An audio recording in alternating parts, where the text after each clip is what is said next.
নমস্কাৰ, মই অৰ্ণৱ হন্দিকৈ আপোনালোকক ভিউ পইণ্ট অসমৰ এক ব্যতিক্ৰমী অনুষ্ঠান মাজুলী এক যাত্ৰালৈ স্বাগতম জনাইছোঁ। ভিউ পইণ্ট অসমৰ এই ব্যতিক্ৰমী অনুষ্ঠানত আমি প্ৰথমে আহি উপস্থিত হৈছোঁহি গড়মূৰ সত্ৰত। 1656 খ্ৰীষ্টাব্দত প্ৰতিষ্ঠা। পুৰণা এই 600 বছৰ হৈ গ'ল। ইয়াত হৈছে গড়মূৰ সত্ৰত হৈছে মূল বিঘগোপাল, তাৰপৰা আউনীআটী সত্ৰত হৈছে গোবিন্দ, দক্ষিণপাট সত্ৰত হৈছে যাদৱৰাই, তাৰপৰা হৈছে ইয়াত সেই আগৰ আহোম ৰজাই দিয়া তামৰ শৰাই আছে, তাৰপৰা জয়দেৱ সিংহই দিয়া অষ্টাদশ থাল আছে, সোণৰূপ তাম 8 ধাতু, তাৰপৰা ৰূপৰ কলহ, ভিংগা, সুফুৰা, শংকৰদেৱৰ মাধৱদেৱৰ সাঁচিপত্ৰ পুথি আছে, একাদশ খণ্ড, দ্বাদশ খণ্ড, দশম খণ্ড, ভাগৱত পুথি। তাৰপিছত সেই ইয়াত হৈছে উৎসৱ ৰাস, প্ৰথম হৈছে ৰাস, পালনাম, ফাকুৱা, 3টা উৎসৱেই ডাঙৰ উৎসৱ। তাৰপৰা এই ইয়াত যিজন মানে পীতাম্বৰদেৱ আছিলে প্ৰথম তেখেত মানে মুক্তিযোদ্ধা আছিলে, বন্ধুক বাওক চলাইছিলে, তাৰপৰা খাকী ড্ৰেছ পিন্ধিছিলে, আগৰ চিকাৰো কৰিছিলে। গোপাল উচিতানন্দ, তাৰপৰা বংশী গোপাল, মোহন মোৱাৰী, তেখেতৰ নাম মানে ইয়াতে আছে। তাৰপৰা আকৌ ইয়াত এগছ আছে অখণ্ডপতি অক্ষয় মন্দিৰ, সেই গছ মানে দিনেতে জ্বলি থাকে। যেতিয়া মানে স্থাপিত হৈছিলে 1656 খ্ৰীষ্টাব্দত তেতিয়াৰ পৰা জ্বলি আছে, মানে কণ্টিনিউ দিনেতে জ্বলি থাকে। ইয়াতে শুদ্ধ প্ৰসংগ চলে, এই 10টা পৰা 11লৈকে নাম প্ৰসংগ হয়, তাৰপৰা আকৌ 9টা বজাত পূজা আৰম্ভ হয়। তেনেকৈ মানে দৈনিক চলি থাকে আৰু নাম সেৱা পূজা পাতল। গড়মূৰ সত্ৰৰ পিছত আমি বৰ্তমান উপস্থিত হৈছোঁহি প্ৰথমখন ৰাজসত্ৰ আউনীআটী সত্ৰ। এতিয়া আউনীআটী সত্ৰৰ বিষয়ে কিছু তথ্য জানিম এই সত্ৰৰে এজন ভকত বৈষ্ণৱৰ পৰা। হয় দাদা, আউনীআটী সত্ৰলৈ আপোনালোকক স্বাগতম জনাইছোঁ। আউনীআটী সত্ৰখন হৈছে এক ৰাইজৰ অনুষ্ঠান, সদায় ৰাইজৰ মংগল আৰু ৰাইজৰ সুখৰ কাৰণে প্ৰাৰ্থনা জনায়। সৰ্বে ভৱন্তু সুখীনাং সৰ্বে সন্তু নিৰাময়া সৰ্বে ভদ্ৰাণি পশ্যন্তু মা কচিত দুখত ভৱেৎ। আচলতে ভগৱানৰ সৃষ্টিত যিমানবিলাক প্ৰাণী আছে, সকলো প্ৰাণীয়ে যাতে কল্যাণ সাধন কৰিব পৰা যায়, তাৰ লক্ষ্য আৰু উদ্দেশ্য ৰক্ষা কৰি গুৰুজনাই সত্ৰসমূহ প্ৰতিষ্ঠা কৰিছিলে। আৰু আউনীআটী সত্ৰখন হৈছে আহোম ৰজা জয়ধ্বজ সিংহই 1653 চনতে প্ৰতিষ্ঠা কৰিছিলে। সেই সময়ে আমাৰ সত্ৰাধিকাৰ আছিলে শ্ৰী শ্ৰী নিৰঞ্জন দেৱ গোস্বামী, আৰু বৰ্তমান সত্ৰাধিকাৰ হৈছে ডক্টৰ শ্ৰী শ্ৰী পীতাম্বৰদেৱ গোস্বামী, সকলোৱে পৰিচিত। আৰু আউনীআটী সত্ৰখন যিটুকুৰা জেগাত প্ৰতিষ্ঠা কৰিছিলে, আউনী পানেৰে মানে এটা বৃহত্তৰ অঞ্চল আছিলে। সেই আহোম ৰজাই মানে তেওঁলোকৰ যিসকল মানে সৈন্য আছিলে, তেখেতসকলৰ হতুৱাই চাফ চিকুণ কৰি সত্ৰখন পৰিষ্কাৰ কৰি প্ৰতিষ্ঠা কৰাৰ কাৰণে আউনীআটী সত্ৰ বুলি কোৱা হয়। মানে আউনী পানৰ আটি কাটি সত্ৰৰ প্ৰতিষ্ঠা কৰাৰ কাৰণে আউনীআটী সত্ৰ বুলি কোৱা হয়।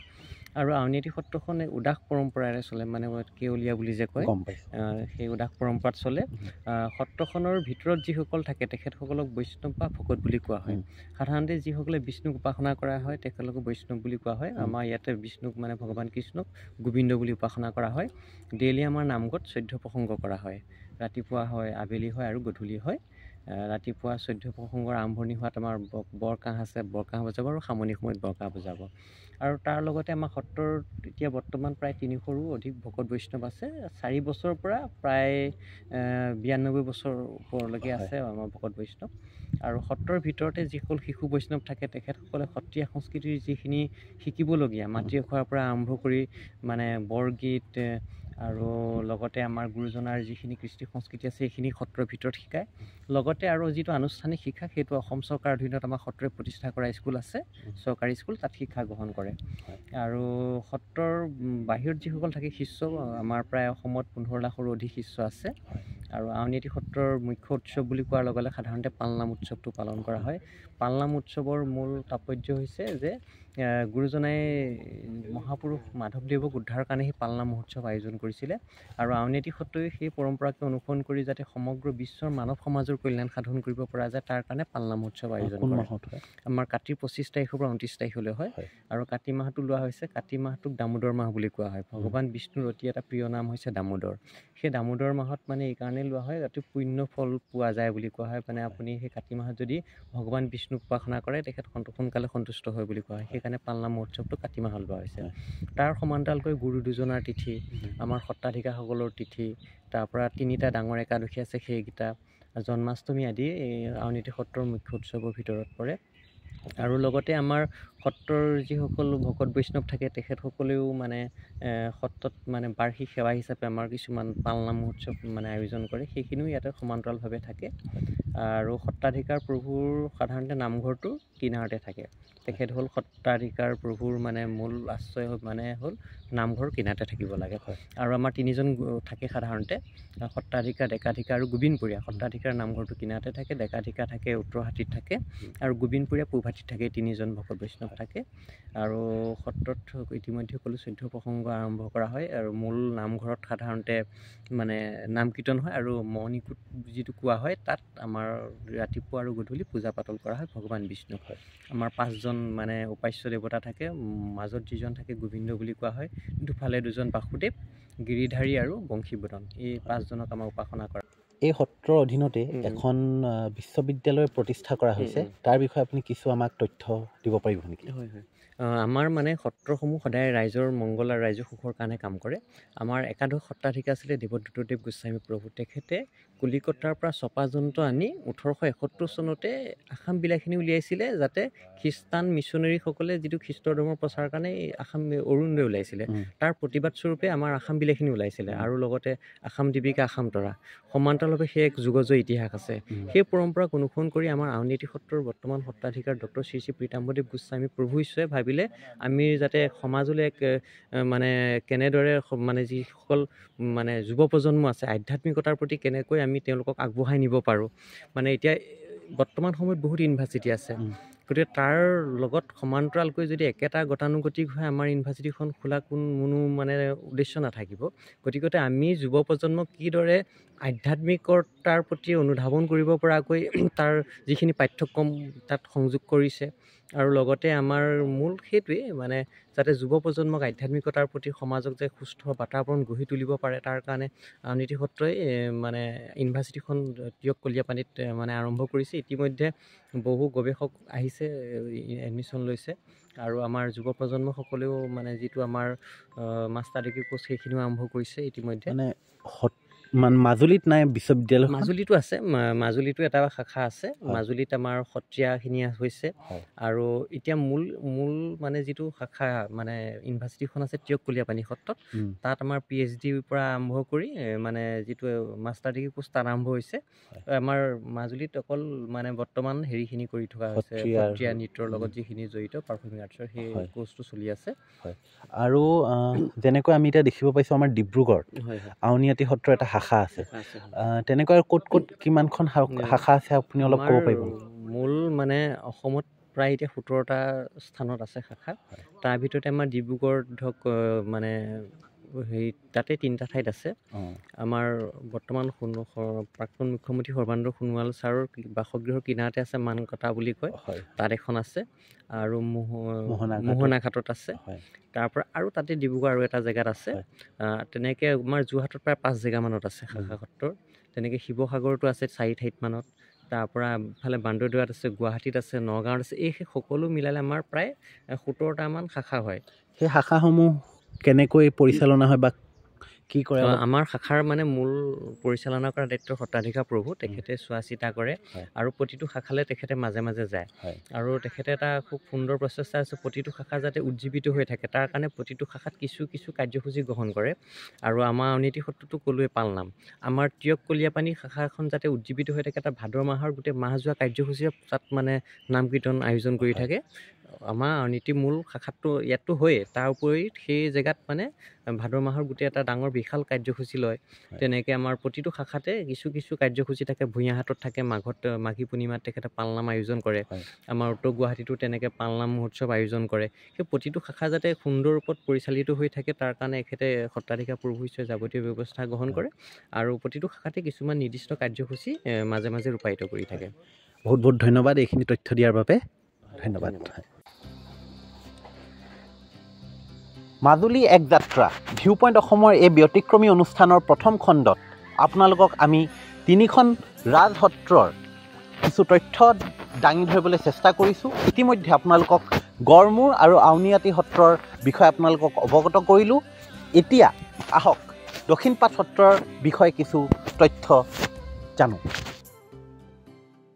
দক্ষিণপাট সত্ৰৰ এজন জ্যেষ্ঠ ভকত বৈষ্ণৱ আমাৰ লগত আছে, তেখেতৰ পৰা এই সত্ৰৰ কিছু ইতিহাসৰ কথা জানো আহক।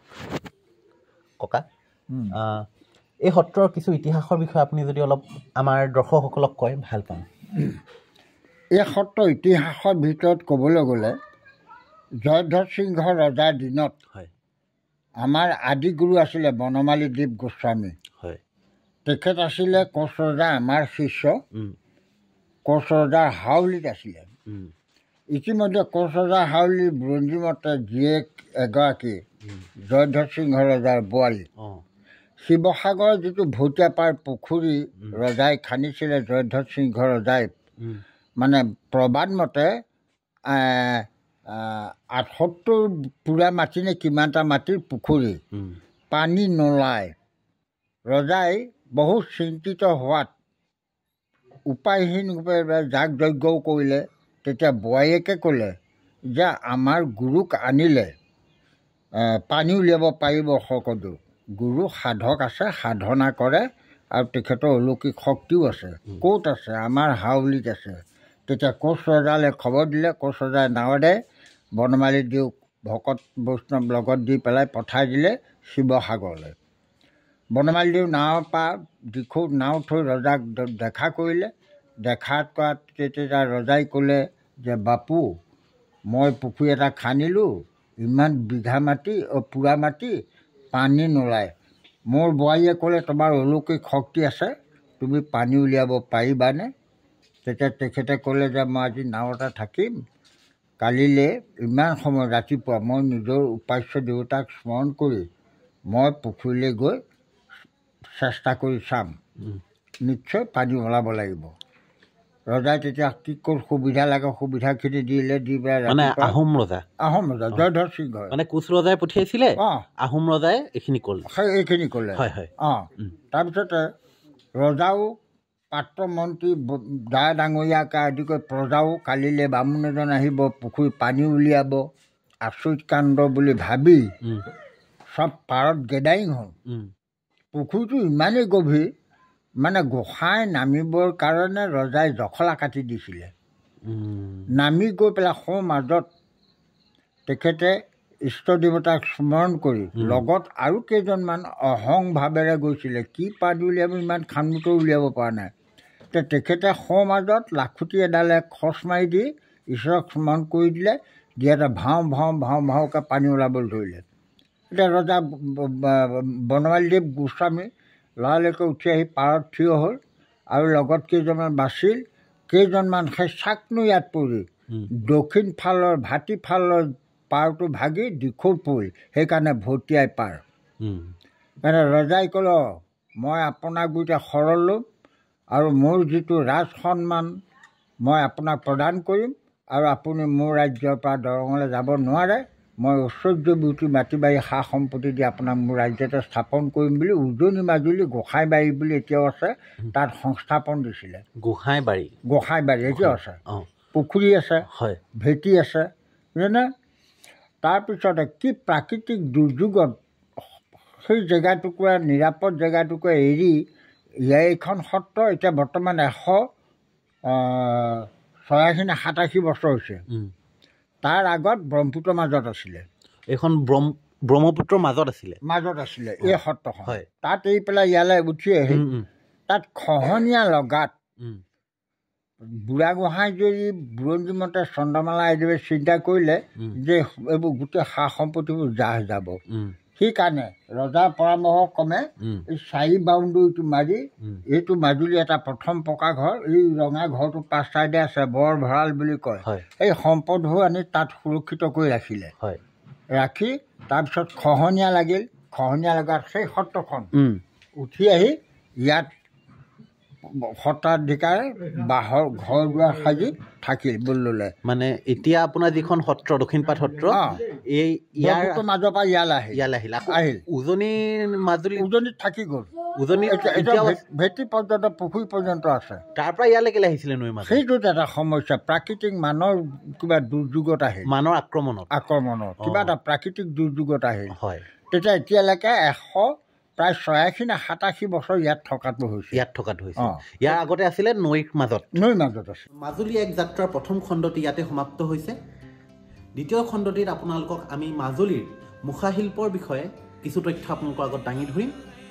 যদি খণ্ডটি চাই ভাল পালে তেনেহ'লে লাইক, ছাবস্ক্ৰাইব আৰু লগতে আপোনালোকৰ বন্ধু বান্ধৱৰ মাজত শ্বেয়াৰ কৰক। ধন্যবাদ।